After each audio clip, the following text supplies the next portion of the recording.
ఆహారమును మనం వాక్యము ధ్యానించుకునే ముందు ప్రార్థన చేసుకుందాం. పరిశుద్ధుడైన తండ్రి, కృప కలిగిన మా ప్రభువా నీకు వందనాలు.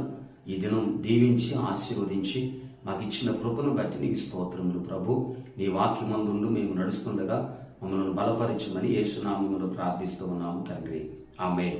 యోహాను సువార్త 9వ అధ్యాయము 31వ వచనంలో ఈ దినం ఆశ్రయ జీవ ఆహారముగా మనం తీసుకోబోతూ ఉన్నాం. పిల్లలు, ఇక్కడ వాక్యములు రాయబడిన మాట, ఎవడైనా దైవభక్తుడై ఉండి ఆయన చిత్తము చొప్పున జరిగించిన ఎడల ఆయన వాని మనవిని ఆలకించును. ఎవడైనా భయభక్తులు కలిగి ఉండి ఆయన చిత్తము చొప్పున జరిగించిన ఎడల ఆయన వాని మనవులను ఆలకించును. పిల్లల, ఈరోజు దేవుడి యొక్క సన్నిధిలో మన ప్రార్థన వినుచున్నాడా లేదా దేవుడు అనేటువంటి దానికి ముందు ఒక ఆలోచన.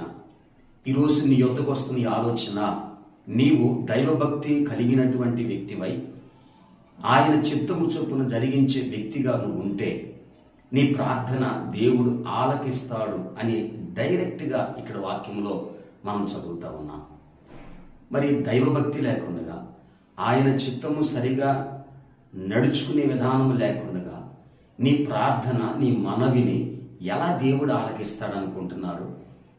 దైవభక్తితో ఉన్నటువంటి వారి ప్రార్థన, ఆయన చిత్తము చొప్పున నడిపించబడేటువంటి వారి ప్రార్థన ఎంతో విలువైనది అని దేవుడు తెలియచేస్తా, నేను వారి మనవులను, ఇదిగో దేవుడు ఆయన వారి మనవులను ఆలకించునంటూ భక్తుడు లేఖనాన్ని తెలియజేస్తూ ఉన్నాడు. ప్రభు ఈ దినాన మనకి తెలియజేస్తున్నాడు, దైవభక్తి విడవద్దు, ఆయన చిత్తము అనేటువంటిది మర్చిపోకుండా దేవునికి ప్రార్థన చేసి తిరిగి దేవుని యొద్ద నుంచి గొప్ప ఆశీర్వాదం, సమాధానం పొందుకుందాం. దేవుడి మాటను మన యందుంచునుగాక. ప్రార్థన చేసుకుందాం. పరిశుద్ధుడైన తండ్రి, కృప కలిగిన మా ప్రభు నీకు వందనాలయ్యా. ఈ దినము మా మనవిని ఆలకించదవని మాతో మాట్లాడావు. నీ యందు చిత్తము చొప్పున నడుస్తూ భయభక్తులతో ఉన్న మా జీవితాలను కొనసాగించుటకు సహాయం చేయండి. ప్రార్థన విజ్ఞాపనించిన బిడ్డలను ఆశీర్వదించండి. వారి ప్రతి అక్కర తీర్చమని యేసునామములో ప్రార్థిస్తూ ఉన్నాము తండ్రి. ఆమేన్. తండ్రి అయిన దేవుని ప్రేమ, కుమారుడైన యేసు క్రీస్తు వారి కృప, పరిశుద్ధాత్మాని సహవాసం, సమాధానం మనందరికీ తోడైయుండునుగాక. ఆమేన్. మీ అందరికీ వందనాలు.